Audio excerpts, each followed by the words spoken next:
To make this delicious chocolate soft sponge, we'll start by aerating the whole eggs to get them to the consistency of mayonnaise. It's going to take about 5 to 7 minutes to get them to that kind of consistency and volume.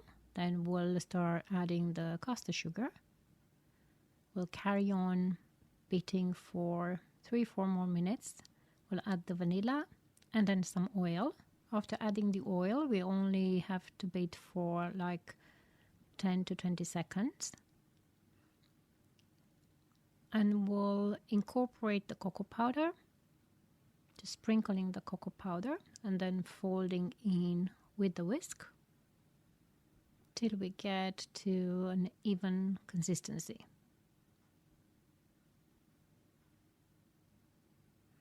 Then we'll sprinkle the flour.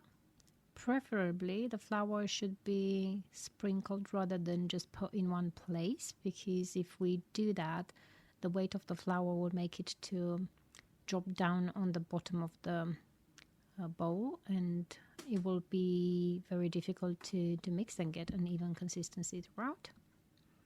If you sprinkle, it's just easier to incorporate. And obviously once incorporated, we'll spread the mixture into a pre-lined baking tray. The oven should be on, preheated at 170 degrees. So once we pour the mixture into the tray, this should go straight in the oven for 15 minutes. We pour the mixture, scraping the sides of the bowl to leave it pretty much clean. And we level with the silicone spatula, pushing towards the corners to make sure it all gets nice and flat. I'm using a perforated baking tray as usual, lined with a reusable parchment paper.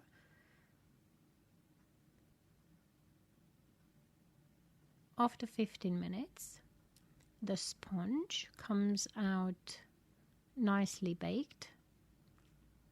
There is no need to check it for doneness, but if you want to, you can obviously insert a toothpick and see if it comes out clean. But if the temperature of the oven is 170 degrees and you've prepared the sponge in the way I've described, then it will take 15 minutes to get baked.